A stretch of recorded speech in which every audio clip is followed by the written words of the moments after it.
जय हिंद दोस्तों, आपका अपना YouTube चैनल D2M यानी डायरेक्ट टू माइंड एजुकेशन में स्वागत है। दोस्तों ये सेट नंबर 9 है जो कि एडुटेरिया पब्लिकेशन से लिया गया है। अगर आप मेरे चैनल पर पहली बार जुड़ रहे हैं तो चैनल को सब्सक्राइब कर ले और बेल आइकन को प्रेस कर ले।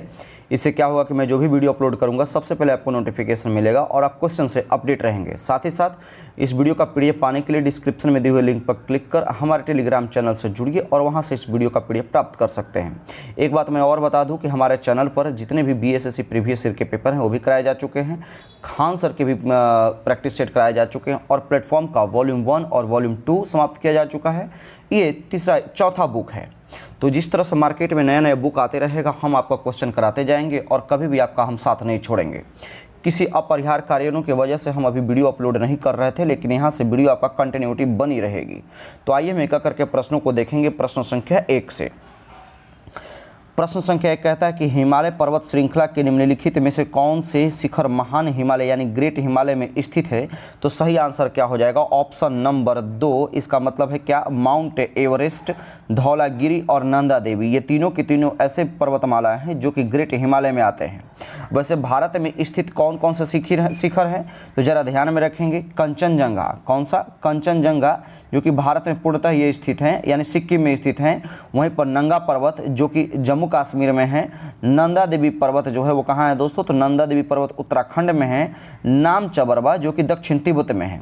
नेपाल में स्थित कौन कौन सा शिखर है? तो नेपाल में स्थित है माउंट एवरेस्ट, धौलागिरी, मकालू और अन्नपूर्णा। तो इस चीज़ को ध्यान में रखेंगे। तो सही आंसर क्या हो जाएगा? Option number 2। अगला प्रश्न है कि भारत की समुद्री सीमा से संबंधित कितने देश हैं? तो सबसे पहले तो आप ध्यान में रखेंगे कि भारत जो है वो भारत की जल सीमा की लंबाई जो टोटल है वो 7516.6 किलोमीटर है। इसमें जो टोटल देशों की संख्या है जो कितने देशों से संबंध बनाता है तो टोटल 7 देशों से ये संबंध बनाता है, यानी ऑप्शन नंबर 2 इसका करेक्ट आंसर हो जाएगा। वो देश कौन कौन से हैं तो नोट करना चाहिएगा तो कर लीजिए, कभी कभी आपको एग्जाम में पूछ देता है। तो एक है पाकिस्तान, दूसरा मालदीव, तीसरा श्रीलंका, चौथा जो है वो बांग्लादेश, फिर म्यांमार, फिर थाईलैंड और इंडोनेशिया। ये 7 देश हो गए। अच्छा, 3 ऐसे भी पड़ोसी देश हैं जिनकी सीमा स्थल और समुद्री दोनों सीमाओं से भारत से मिलती है, यानी स्थल और जल दोनों से मिलती है। तो वो कौन कौन है? तो एक है पाकिस्तान, बांग्लादेश और म्यांमार। ये 3 ऐसे कंट्रीज हैं जो भारत के साथ स्थल और जल ये दोनों सीमा साझा करते हैं। तो सही आंसर क्या हो जाएगा? Option number 2। अगला प्रश्न है, आपको मैच कराने का प्रश्न दे दिया है। तो मैंने आपको कई बार कह दिया कि जितना आपको समझ में है सबसे पहले आप मैच कराने का प्रयास कीजिए। तो क्या मिलेगा? कैबू लामजाओ। तो कैबू लामजाओ है कहाँ? तो कैबू लामजाओ मणिपुर में, दाचीगाम श्रीनगर, सही है। मधुमलाई नीलगिरी और मालाकाड़ जो है तिरुनेलवेली, यानी ऑप्शन नंबर 1 इसका करेक्ट आंसर हो जाएगा। 1 2 3 4। अगला प्रश्न देखिए क्या कहता है। कहता है कि अंडमान को म्यांमार से अलग करने वाला द्वीप समूह का नाम क्या है? सही आंसर क्या हो जाएगा? ऑप्शन नंबर 2 कोको द्वीप समूह जो है अंडमान को म्यांमार से अलग करता है। आप इस चीज़ को ध्यान में रखेंगे। जो है ये वैसे तो अंडमान निकोबार है कहाँ? तो ये बंगाल के खाड़ी में अवस्थित है। साथ ही साथ 10 डिग्री चैनल, कौन सा? 10 डिग्री जो चैनल है दोस्तों अंडमान एवं निकोबार द्वीप समूह में छोटे अंडमान द्वीप को कार निकोबार द्वीप से अलग करने वाली जल संधि स्थित है। ठीक है, ध्यान में रखेंगे। तो सही आंसर क्या हो जाएगा? 2 नंबर। अगला प्रश्न है कि बहिर्भेदी आग्नेय चट्टान का उदाहरण कौन सा है? तो सबसे पहले तो आप ध्यान में रखेंगे कि बहिर्भेदी आग्नेय चट्टान कहते किसे हैं। तो बता दें आपको कि ज्वालामुखी के उद्भेदन के समय मैग्मा, क्या मैंने क्या कहा? मैग्मा या लावा की पृथ्वी की सतह पर आकर के ठंडे होने से जो चट्टान बनती है उन्हें बाह्य आग्नेय चट्टान या फिर आप बहिर्भेदी आग्नेय चट्टान कहते हैं। तो आपसे सवाल जो पूछा है तो इसका सही आंसर तो हो जाएगा बेसाल्टिक चट्टानें। कौन सा? बेसाल्टिक चट्टानें। ये चट्टानें जो है दक्कन के पठार के क्षेत्र में पाए जाने वाले चट्टान है। तो सही आंसर क्या हो जाएगा? 4 नंबर। अगला प्रश्न है कि विक्टोरिया झील निम्नलिखित में से किस अफ्रीकी देश से अपनी सीमा साझा नहीं करती? तो ध्यान में रखेंगे जो दोस्तों इसमें जो है वो रवांडा के साथ अपना सीमा साझा नहीं करती, बाकी तंजानिया, युगांडा और केन्या के साथ ही सीमा साझा करती है। ध्यान में रखेंगे विक्टोरिया झील जो है वो विश्व की दूसरी सबसे बड़ी मीठे पानी की झील है। साथ ही साथ ये भी बात आपको बता दें कि जो है इससे होकर विषुवत रेखा गुजरती है, इसलिए यह विश्व की सबसे बड़ी उष्णकटिबंधीय झील भी मानी जाती है। तो सही आंसर क्या हो जाएगा? Option number 4। अगला प्रश्न है कि निम्नलिखित में से किस नदी को तेल नदी यानी टेल राइवर इसमें हिंदी में लिखा हुआ है तेल रिवर के नाम से जाना जाता है। तो सही आंसर क्या हो जाएगा? ऑप्शन नंबर 3, नाइजर रिवर को जो है दोस्तों तेल नदी के नाम से जाना जाता है। क्यों? चूँकि आप बता दें आपको कि नाइजर जो है, इस नदी को तेल नदी किस लिए नाम से जाना जाता है? क्योंकि इसमें पाम तेल का परिचालन अधिक होता है। यह नदी जो है वो गिनी के खाड़ी में जाकर के गिरती है। साथ ही साथ ध्यान में रखेंगे कि नाइजर नदी अफ्रीका की, कहाँ की? अफ्रीका की जो है वो तीसरी सबसे बड़ी नदी है। कौन सी? तीसरी सबसे लंबी नदी है। वहीं लिम्पोपो नदी की अगर बात कर लें, इसमें लिम्पोपो नदी आया हुआ, तो लिम्पोपो नदी मकर रेखा को 2 बार काटती है, ध्यान में रखिएगा। और जायरे नदी जो है दोस्तों, ये विषुवत रेखा को 2 बार काटती है। इंपॉर्टेंट फैक्ट है। तो सही आंसर क्या हो जाएगा? Option number 3। अगला प्रश्न है, कहता है कि भारतीय संविधान की उद्देशिका में निम्नलिखित शब्दावली में से किस अनुक्रम में दी गई है? जिस अनुक्रम में दी गई है वो कौन सा है? तो आप जब स्टार्ट करेंगे हम भारत के लोग, तो आपको आंसर निकल कर क्या जाएगा? संप्रभुत्व संपन्न, समाजवादी, पंथ निरपेक्ष और लोकतंत्रात्मक गणराज्य की बात की गई है। तो ऑप्शन नंबर 1 इसका करेक्ट आंसर हो जाएगा। अगला प्रश्न है कि संविधान का कौन सा अनुच्छेद उच्चतम न्यायालय को उसके द्वारा दिए गए निर्णय अथवा आदेश के पुनर्विलोकन हेतु अधिकृत किया गया है? तो इसको वीवीआई क्वेश्चन कीजिए। ये क्वेश्चन कई बार एग्जाम में पूछा हुआ है। तो सही आंसर क्या हो जाएगा? ऑप्शन नंबर 2, 137 के अनुच्छेद में ये जिक्र किया गया है। अगला प्रश्न है कि आर्थिक नियोजन विषय है किसका? तो आर्थिक नियोजन जो विषय है वो समवर्ती सूची का विषय है, जिसमें कुल विषयों की संख्या कितनी है दोस्तों? तो 52। ध्यान में रखेंगे इसमें कौन कौन से विषयों को शामिल किया गया है? तो इसमें शामिल किया गया है समवर्ती सूची में, तो शामिल किया गया है राष्ट्रीय जल मार्ग को, परिवार नियोजन को, जनसंख्या नियंत्रण, समाचार पत्र, कारखाना, शिक्षा, वन, आर्थिक तथा सामाजिक योजना आदि को शामिल किया गया है। तो सही आंसर क्या हो जाएगा? 1 नंबर। प्रश्न के निम्नलिखित में से कौन निर्धारित करता है कि कोई विधेयक धन विधेयक है या नहीं? वीवीआई क्वेश्चन है, ध्यान में रखेंगे, प्रश्न इससे पूछ सकता है। तो मैं आपको बता दूं कि अनुच्छेद 110 के 3 के तहत, कौन सा? अनुच्छेद 110 के 3 के तहत कोई विधेयक धन विधेयक है या नहीं, इसकी सत्यापन जो है लोकसभा अध्यक्ष के द्वारा किया जाएगा। यानी ऑप्शन नंबर 3 इसका करेक्ट आंसर हो जाएगा। किया जाता है जब उसका निर्णय जो है अंतिम होता है, यानी लोकसभा का जो अध्यक्ष का जो निर्णय होगा वही अंतिम निर्णय होगा। ध्यान में रखेंगे। तो सही आंसर क्या हो जाएगा? Option number 3। ध्यान में रखेंगे कि धन विधेयक केवल राष्ट्रपति के पूर्व सिफारिश से ही जो है लोकसभा में पेश किया जा सकता है। तो सही आंसर क्या हो जाएगा? Option number 3। अगला प्रश्न देखिए क्या कहता है। कहता है कि निम्नलिखित में से कौन सा युग्म सुमेलित नहीं है? तो पढ़ ले जरा। संचालन समिति का जो है अध्यक्ष कौन थे? जीवी मावलंकर। यही गलत है। संचालन समिति का जो अध्यक्ष थे जीवी मावलंकर नहीं, बल्कि डॉक्टर राजेंद्र प्रसाद होना चाहिए। नहीं, ऑप्शन नंबर 1 इसका करेक्ट आंसर हो जाएगा। बाकी देख ले, प्रांतीय संविधान समिति बिल्कुल सही है, सरदार वल्लभ भाई पटेल। प्रारूप समिति डॉक्टर भीमराव अंबेडकर। संघीय शक्ति समिति के जो अध्यक्ष थे डॉक्टर जवाहरलाल नेहरू। अच्छा, प्रारूप समिति की बात आई है तो ध्यान में रखेंगे, प्रारूप समिति के 2 अध्यक्ष थे कौन? भीमराव अंबेडकर। अच्छा, इसकी गठन कब हुई थी? तो प्रारूप समिति की गठन जो हुई थी दोस्तों 29 अगस्त। कब? 29 अगस्त 1947 को इसका गठन किया गया था। इसमें कुल सदस्यों की संख्या कितनी थी? 7 सदस्यों की संख्या था। ध्यान में रखेंगे। तो सही आंसर क्या हो जाएगा? Option number 1। अगला प्रश्न है कि भारतीय संविधान की किस अनुसूची में देश के अन्य प्रमुख पदाधिकारियों की शपथ का वर्णन है लेकिन राष्ट्रपति का नहीं? तो सही आंसर क्या हो जाएगा? ऑप्शन नंबर 1, तृतीय अनुसूची में।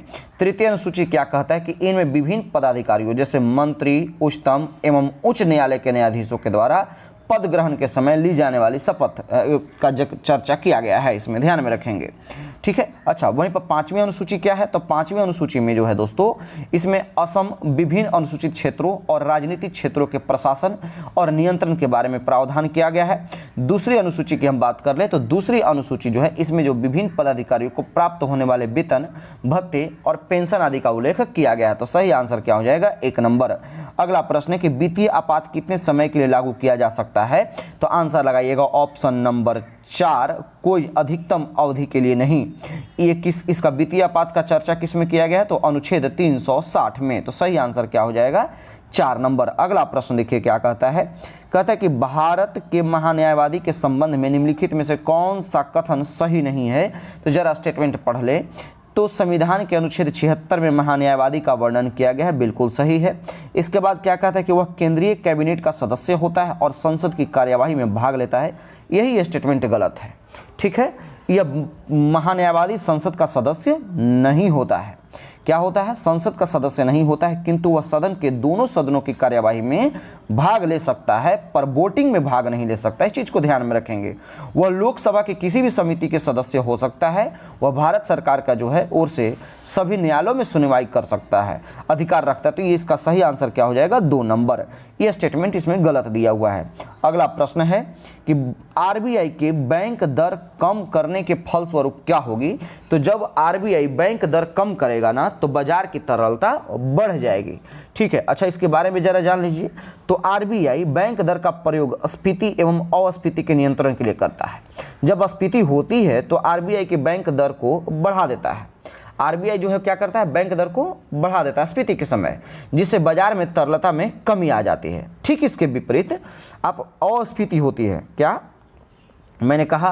अस्फीति। जब अस्फीति होती है ना, तो अस्फीति के समय बैंक की दर को जो है तो वो घटा देता है आरबीआई, जिससे बाजार में तरलता में वृद्धि हो जाती है। इस चीज को ध्यान में रखेंगे तो सही आंसर क्या हो जाएगा? 1 नंबर। अगला प्रश्न क्या कहता है कि गन्ने की उचित एवं लाभप्रद कीमत यानी एफआरपी को निम्नलिखित में से कौन अनुमोदित करता है? तो सही आंसर लगाएंगे ऑप्शन नंबर 1, आर्थिक मामलों की मंत्रिमंडलीय समिति। अगला प्रश्न क्या कहता है? भारत में सर्वप्रथम न्यूनतम समर्थन मूल्य यानी एमएसपी की अवधारणा को किस समिति की सिफारिश पर लागू किया गया था? वीवीआई क्वेश्चन ध्यान में रखेंगे तो आपका आंसर जो होना चाहिए वो क्या निकल करके आएगा? ऑप्शन नंबर 1, लक्ष्मीकांत झा समिति के आधार पर सिफारिश पे लागू किया था। बता दें कि एमएसपी वह दर है जिस पर सरकार किसानों से फसल खरीदती है और यह किसानों के उत्पादन लागत से कम 1.5 गुना अधिक होती है। भारत में जो मैंने अभी कहा कि एमएसपी की अवधारणा किसने दी थी? तो लक्ष्मीकांत झा समिति ने। इसको लागू कब किया गया था? तो सन 1965 ईस्वी में। ध्यान में रखेंगे तो सही आंसर हो जाएगा 1 नंबर। अगला प्रश्न है कि बाल्को एल्युमिनियम कंपनी की स्थापना किस देश की सहायता से की गई है? वीवीआई क्वेश्चन है, ध्यान में रखेंगे। तो इसका जो स्थापना हुआ था 1965 ईस्वी में जो है दोस्तों, वो किसके सहायता से? तो सोवियत संघ यानी रसिया के सहायता से। इसके प्रमुख केंद्र में कौन कौन आ जाता है? तो प्रमुख केंद्र कोरबा एवं कोयना आ जाता है। इस चीज को ध्यान में रखेंगे तो करेक्ट आंसर हो जाएगा 2 नंबर। अगला प्रश्न है, कहता है कि निम्नलिखित में से कौन जायद किस्म की फसलें हैं? तो जायद किस्म की फसलें में आ जाएगा ऑप्शन नंबर 2, ककड़ी एवं खीरा। भारतीय अर्थव्यवस्था में क्षेत्रों को सार्वजनिक तथा निजी क्षेत्रों में किस आधार पर वर्गीकृत किया जाता है? कॉमन सेंस का क्वेश्चन है और वीवीआई क्वेश्चन भी ध्यान में रखेंगे तो करेक्ट आंसर लगाएंगे उपक्रमों पर स्वामित्व के आधार पर। उपक्रमों के स्वामित्व का मतलब क्या है? तो यानी कौन सा फैसिलिटी जो है जिस पर सिर्फ अधिकार उसी व्यक्ति का होगा। अगर जिस पर सरकार का अधिकार होगा तो वो संपत्ति जो है सार्वजनिक होगा, अगर किसी प्राइवेट पर्सन का होगा तो वो संपत्ति निजी कहलाएगा। तो सही आंसर क्या हो जाएगा? 1 नंबर। अगला प्रश्न देखिए क्या कहता है? कहता है कि विश्व मृदा दिवस कब मनाया जाता है? तो मृदा दिवस मनाइए आप 5 दिसंबर को, वहीं पर 26 नवंबर को मनाइए आप राष्ट्रीय दुग्ध दिवस, 27 सितंबर को मनाइए विश्व पर्यटन दिवस, 20 अक्टूबर को आप मनाइए, क्या मनाएंगे आप? विश्व सांख्यिकी दिवस। वहीं पर अगर राष्ट्रीय सांख्यिकी की बात आती तो आप 29 जून लगाते हैं। क्या लगाते हैं? राष्ट्रीय सांख्यिकी आता तो 29 जून लगाते। तो सही आंसर क्या हो जाएगा? 4 नंबर। अगला प्रश्न कि भारतीय फिल्म एवं टेलीविजन संस्थान कहाँ स्थित है? तो ध्यान में रखेंगे जो है यह जो है भारतीय सरकार एवं सूचना एवं प्रसारण मंत्रालय के अंतर्गत एक स्वशासी संस्था है, जिसकी स्थापना 1960 ईस्वी में पुणे के पुणे के भारत प्रभात स्टूडियो में की गई थी। कहाँ? पुणे के प्रभात स्टूडियो में 1960 ईस्वी में। तो सही आंसर क्या हो जाएगा? 4 नंबर। अगला प्रश्न है आपको शासनकाल की अवधि के अनुसार उसको सही अनुक्रम बताना है। तो मैं आपको डायरेक्ट बताते चलूं, कुतुबुद्दीन ऐबक का जो शासनकाल था वो क्या से क्या रहा था? तो 1206 से लेकर के 1210 रहा था। वहीं पर इल्तुतमिश की जो बात आई थी वो 1211 से लेकर के 1236 तक रहा था। रजिया सुल्तान फिर आई थी 1266 से लेकर के जो है 1236 से लेकर के 40 तक, मात्र 4 साल। इसके बाद सबसे लास्ट में आया हुआ था बलबन 1266 से लेकर के ये 87 तक इन्होंने रहा था। तो सही आंसर निकल करके आ जाएगा ऑप्शन नंबर 4 कुतुबुद्दीन ऐबक, इल्तुतमिश, रजिया सुल्तान और बलबन। सही आंसर हो जाएगा 4 नंबर। अगला प्रश्न है कि अब्दुल रजाक, क्या है, अब्दुल रजाक ने विजयनगर साम्राज्य की यात्रा किसके शासनकाल में किया था? तो अब्दुल रजाक की बात आया है तो आंसर लगाइएगा देवराय द्वितीय के शासनकाल में। वहीं पर अगर आपके फोकस जाता होगा कृष्णदेवराय के टाइप पर, तो कृष्णदेवराय के समय में बारबोसा आया था। कौन आया था दोस्तों?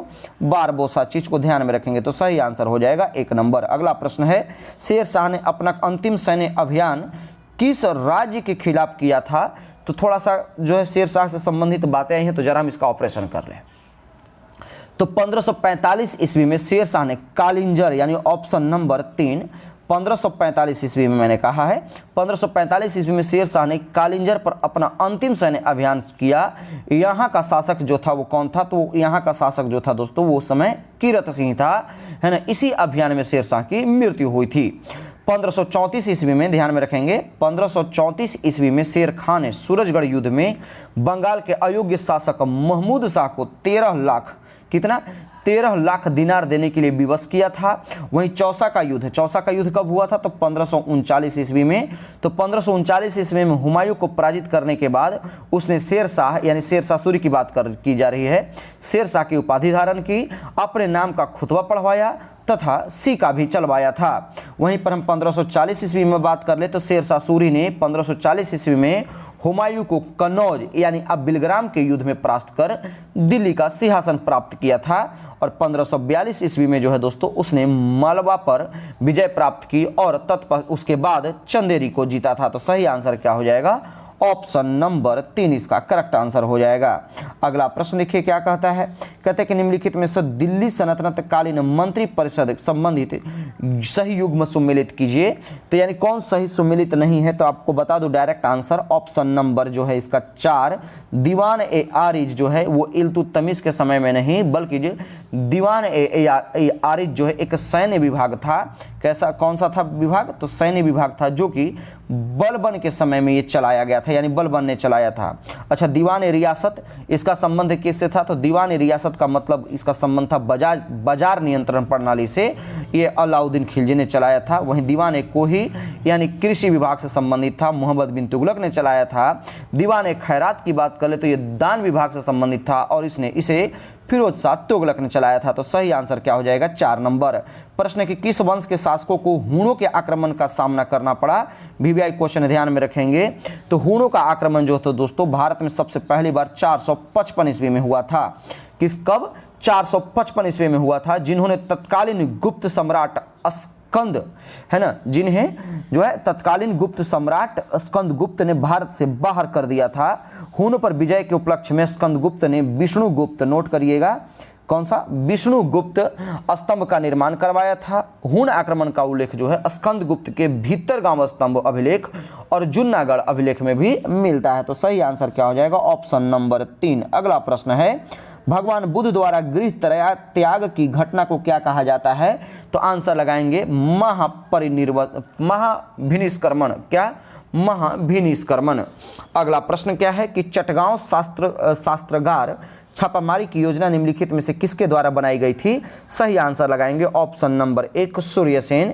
इन्हें जो है यानी सूर्यसेन को मास्टर दा के नाम से भी जाना जाता था। किस नाम से? मास्टर दा के नाम से जाना जाता था। इस चीज को ध्यान में रखेंगे दोस्तों। सूर्यसेन ने बंगाल में इंडियन रिपब्लिक आर्मी की स्थापना की थी। वहीं 18 अप्रैल, कब? 18 अप्रैल 1930 ईस्वी को जो है दोस्तों इन्होंने अंग्रेजों के विरुद्ध युद्ध की घोषणा की।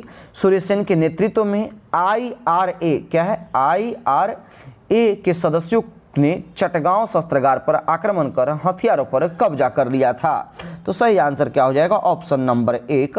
अगला प्रश्न है कि कांग्रेस के दूसरे अधिवेशन में कितने सदस्यों ने भाग लिया था? तो सबसे पहले तो मैं आपको बता दूं कि भारतीय राष्ट्रीय कांग्रेस की जो स्थापना हुई थी यानी प्रथम अधिवेशन हुई थी वो 72 प्रतिनिधियों की उपस्थिति के साथ 28 दिसंबर, कब? 28 दिसंबर 1885 ईस्वी को बॉम्बे में यानी गोकुल दास तेजपाल संस्कृत महाविद्यालय में हुई थी। ठीक है, अब दूसरे अधिवेशन की बात की गई है तो दूसरे अधिवेशन जो हुआ था दोस्तों कलकत्ता में हुआ था, जिसकी अध्यक्षता किसने की थी? तो दादा भाई नौरोजी ने इसकी अध्यक्षता की थी। किसने? दादा भाई नौरोजी ने। और इसमें कुल सदस्यों की संख्या कितनी थी? तो 434। ऑप्शन नंबर 2 इसका सही आंसर हो जाएगा। अगला प्रश्न है, फिर आपको मैच कराने का प्रश्न दे दिया, जरा देख लीजिए। सीमांत गांधी किसे कहा जाता है? तो खान अब्दुल गफ्फार खां को। यानी 1 का तो 5 मिल गया। अब 1 का 5 मिल गया तो 1 और 4 ऑप्शन कट गया। वहीं भारत का सबसे वयोवृद्ध व्यक्ति यानी ओल्ड पर्सन, तो आप कहिए दादा भाई नौरोजी को। यानी 2 का आंसर 3 मिल गया। यानी ऑप्शन नंबर 3 इसका करेक्ट आंसर हो जाता है। अगला प्रश्न देखिए क्या कहता है। फिर आपको मैच कराने का प्रश्न है, तो मैच कराते चलिए। केशव चंद्र सेन, तो जो आप जानते पहले वो बनाइए ना। तो सैयद अहमद खान अलीगढ़ की स्थापना, यानी 4 का आंसर मिल गया 3, यानी 1 और 4 नंबर ऑप्शन कट गया। इसके बाद क्या आपको मिलेगा? इसके बाद जो है दोस्तों आपको क्या मिलेगा? अब अगला प्रश्न, हाँ देखिए इसमें तो सीमांत गांधी जो है किसे का? केशव चंद्र सेन ने जो है वो ब्राह्मण साम्राज्य की स्थापना की। इसके बाद दयानंद सरस्वती ने आर्य समाज की स्थापना की। और बाकी बच जाता है वो आत्मारंग पांडुरंग ने। ऑप्शन नंबर 1 प्रार्थना समाज की, माफ कीजिएगा प्रधानमंत्री शब्द निकल गया। ठीक है, तो इसका जो सही आंसर क्या हो जाएगा? ऑप्शन नंबर 3 इसका करेक्ट आंसर हो जाएगा। 2 4 1 3। अगला प्रश्न है कि निम्नलिखित आंदोलनों में से महात्मा गांधी ने किसका नेतृत्व नहीं किया था? तो महात्मा गांधी ने बहावी आंदोलन का नेतृत्व नहीं किया था। इसका नेतृत्व किया था किसने? तो सैयद अहमद बरेलवी ने। किसने? सैयद अहमद बरेलवी ने जो है दोस्तों इसकी जो है नेतृत्व की थी। तो सही आंसर हो जाएगा 2 नंबर। अगला प्रश्न है कि 23 फरवरी 1946 को और राजसी भारतीय नौसेना के नाविकों को आत्मसमर्पण करने के लिए किसने तैयार किया था? वीवीआई क्वेश्चन ध्यान में रखेंगे जो है इसमें किसने तैयार किया था? तो आंसर हो जाएगा ऑप्शन नंबर 3 वल्लभ भाई पटेल और मोहम्मद अली जिन्ना ने। हालांकि जो इस नाविक इसका जो राजसी भारतीय नौसेना के जो नाविक थे ये हड़ताल कर रहे थे। इसके कमेटी के अध्यक्ष ने कहा था, आखिरी बयान इन्होंने क्या दिया था? आखिरी बयान में कहा था कि हम भारत के सामने आत्मसमर्पण कर रहे हैं, न कि ब्रिटेन के सामने। तो सही आंसर क्या हो जाएगा? 3 नंबर। अगला प्रश्न देखिए, कहते हैं कि 1909 के इंडियन काउंसिल एक्ट में किस बात की व्यवस्था की गई थी? तो 36 का आंसर लगाइएगा। ऑप्शन नंबर 2 सांप्रदायिक प्रतिनिधित्व की व्यवस्था की गई थी। ध्यान में रखेंगे भारतीय परिषद अधिनियम 1909 जो है 1909 का सबसे बड़ा दोष था सांप्रदायिक प्रतिनिधित्व प्रणाली के तहत मुसलमानों के लिए पृथक निर्वाचन मंडल की व्यवस्था करना। तो सही आंसर क्या हो जाएगा? 2 नंबर। अगला प्रश्न है कि लंदन में इंडियन होम रूल सोसाइटी की स्थापना किसने की थी? तो वीवीआई क्वेश्चन ध्यान में रखेंगे। सही आंसर क्या हो जाएगा? ऑप्शन नंबर 1 श्यामजी कृष्ण वर्मा ने। कब? 1905 ईस्वी में। कब? फरवरी 1905 ईस्वी में। ध्यान में रखेंगे। अगला प्रश्न है भूकंप का अधिकेंद्र क्या होता है? तो भूकंप का अधिकेंद्र होता है ऑप्शन नंबर 1 भूपटल का वह भाग जहां से भूकंप की तरंगों का अनुभव होता है। अगला प्रश्न है कि निम्नलिखित में से कौन सा पर्वत रूस में स्थित है? आंसर लगाइएगा। ऑप्शन नंबर 1 काकेसस जो है वो पर्वत रूस में स्थित है। अगला प्रश्न है कि ब्रिटिश सेना और डच सेना के बीच बेदरा का युद्ध कब लड़ा गया था? तो बेदरा का युद्ध लड़ा गया था 1759 ईस्वी में, जिसमें जो है दोस्तों डच जो है पराजित हुए और भारत में उनकी गतिविधियां समाप्त हो गई थी। अगला प्रश्न देखिए क्या कहता है, समुद्र में डूबी हुई वस्तुओं को की स्थिति जानने के लिए निम्नलिखित में से किस यंत्र का प्रयोग किया जाता है? सही आंसर हो जाएगा ऑप्शन नंबर 1 सोनार का प्रयोग किया जाता है। अगला प्रश्न है कि निम्नलिखित में से कौन सा सुमेलित नहीं? तो डायरेक्ट मैं आंसर बताऊंगा। ऑप्शन नंबर 2 संतरा में जो है फार्मिक एसिड नहीं मिलता, बल्कि संतरा में एसिटिक एसिड मिलता है, साइट्रिक एसिड मिलता है, और जबकि फार्मिक एसिड जो है लाल चींटियों के काटने से मिलता है। अगला प्रश्न देखिए क्या कहता है, निम्नलिखित में से कौन सा तत्व संरचनात्मक तत्वों में भाग नहीं लेता? तो संरचनात्मक में भाग नहीं लेता कौन है? ऑप्शन नंबर 1 कैडमियम का इसमें जरूरत नहीं है। ऑप्शन नंबर 1 सही आंसर हो जाएगा। मृग मृचिका का कारण क्या है? तो पूर्ण आंतरिक परिवर्तन। अगला प्रश्न है कि निम्नलिखित में से कौन सा कोलाइडी का गुण नहीं है? तो सही आंसर क्या हो जाएगा? ऑप्शन नंबर जो है दोस्तों वो 2 नंबर कोलाइडी जो है कोलाइड इससे गुजरने वाले प्रकाश पुंज को परिकर्णित नहीं करता, ये गलत है। इसके बारे में हम थोड़ा सा जान लेते। तो कोलाइडी के कणों का आकार जो होता है, आकार का व्यास वो 10⁻⁻⁵ सेंटीमीटर से 10⁻⁷ सेंटीमीटर होता है। इस चीज़ को ध्यान में रखेंगे। साथ ही साथ कोलाइडी एक विषमांगी मिश्रण भी है। वह बहुत छोटे आकार के कारण अकेले कणों को नग्न आंखों से नहीं दिखा जा सकता। इस चीज़ को ध्यान में रखेंगे। कोलाइडी गुजरने वाले प्रकाश पुंज को प्रकर्णित कर देता है। साथ ही साथ कोलाइड पर्याप्त अस्थायी होते हैं। तो सही आंसर क्या हो जाएगा? 2 नंबर। अगला प्रश्न है कि बुलेट प्रूफ पदार्थ बनाने के लिए निम्नलिखित में से कौन सा बहुलक प्रयुक्त होता है? तो करेक्ट आंसर क्या हो जाएगा? Option number 1 polyamide. ध्यान में रखेंगे, पॉलीकार्बोनेट्स मत लगाइएगा। ऑप्शन नंबर 1 इसका करेक्ट आंसर हो जाएगा। अगला प्रश्न कि एमिनो एसिड का बहुलक होता है, तो आंसर लगाइए प्रोटीन, चूंकि 20 एमिनो एसिड से प्रोटीन का निर्माण होता है। इस चीज को ध्यान में रखेंगे। निम्नलिखित में से कौन सी घटना प्रकाश संश्लेषण में नहीं होती? आंसर लगाइएगा ऑप्शन नंबर 3 कार्बन का कार्बन डाइऑक्साइड में ऑक्सीकरण होना। ये जो है प्रकाश संश्लेषण के दौरान नहीं होता। अगला प्रश्न है कि निम्नलिखित ईंधनों में से सर्वाधिक उष्मीय मान किसका होता है? तो एलपीजी गैस का। ध्यान में रखेंगे। अगला प्रश्न क्या कहता है? कहता है कि प्रकाश तरंगों के वायु से कांच में जाने पर क्या परिवर्तित होता है? आंसर लगाइएगा 50 का ऑप्शन नंबर 4 तरंग दैर्घ्य एवं वेग दोनों के दोनों परिवर्तित हो जाता है। तो करेक्ट आंसर हो जाएगा 4 नंबर। अगला प्रश्न है कि निम्नलिखित में से कौन एक अदिश राशि नहीं है? तो अदिश राशि की बात की गई है। द्रव्यमान जो है अदिश राशि नहीं है, बाकी सारे के सारे अदिश राशि हैं। अगला प्रश्न है कि सल्फ्यूरिक अम्ल बनाने की संपर्क विधि में किस उत्प्रेरक का प्रयोग किया जाता है? वीवीआई क्वेश्चन है, कॉपी उठाइए और नोट करिए। कुछ मैं पॉइंट बताने जाऊंगा। तो सल्फ्यूरिक एसिड बनाने के लिए जो संपर्क विधि में आप यूज करेंगे प्लैटिनम के चूर्ण को। अच्छा, निकेल का किस में यूज करेंगे? तो जब वनस्पति तेलों में कृत्रिम घी बनाना हो तब आप निकेल का यूज करेंगे। वहीं अमोनिया गैस बनाने की हैबर विधि में लोहे के चूर्ण का यूज करते हैं। साथ ही साथ अल्कोहल से जब आपको ईथर बनाना होगा तो उसके बनाने की विधि में हम गर्म एल्युमिना का यूज करते हैं। और क्लोरीन गैस बनाने की डिकन विधि में, यानी जो क्लोरीन गैस बनाना होता है उसमें हम डिकन विधि यूज करते हैं, उसमें हम क्यूप्रिक क्लोराइड का यूज करते हैं। तो सही आंसर क्या हो जाएगा? 2 नंबर। अगला प्रश्न है कि कांच के संबंध में कौन सा कथन सत्य नहीं है? तो कांच के संबंध में जो है दोस्तों ऑप्शन नंबर 3 कांच एक यौगिक नहीं बल्कि एक मिश्रण है। किसका किसका मिश्रण होता है? तो सिलिका यानी SiO2 का, सोडियम सिलिकेट का और कैल्शियम सिलिकेट का एक ठोस विलयन यानी मिश्रण होता है। तो करेक्ट आंसर क्या हो जाएगा? Option number 3।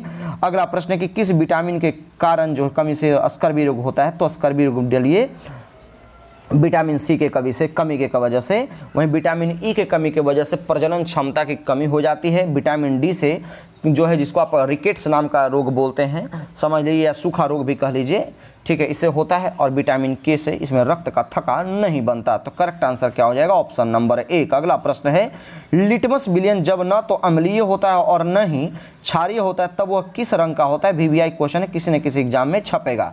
तो 55 का जो करेक्ट आंसर हो जाएगा दोस्तों ऑप्शन नंबर 1, जब न अम्लीय होगा और न जब क्षारीय होगा तो उसका कलर जो होगा दोस्तों वो बैगनी होगा। ध्यान में रखेंगे। अगला प्रश्न क्या कहता है जरा देख लीजिए। अगला प्रश्न है क्वेश्चन नंबर 56। फिर आपको मैच कराने का प्रश्न ही आ गया। तो आप हाइड्रोलिक दाब का सिद्धांत मिलाइए जो पास्कल लॉ से। वहीं पर जो है दोस्तों ध्यान में रखेंगे, एक सेकेंड, हाँ, पास्कल लॉ से मिलाइए। गति के जड़त्व नियम को मिलाइए। आप किससे मिलाएंगे? तो गति के जड़त्व नियम को मिलाइए गैलीलियो से। सौर प्रणाली को मिलाइए कोपरनिकस से। और गुरुत्वाकर्षण का सार्वत्रिक नियम दीजिए न्यूटन को।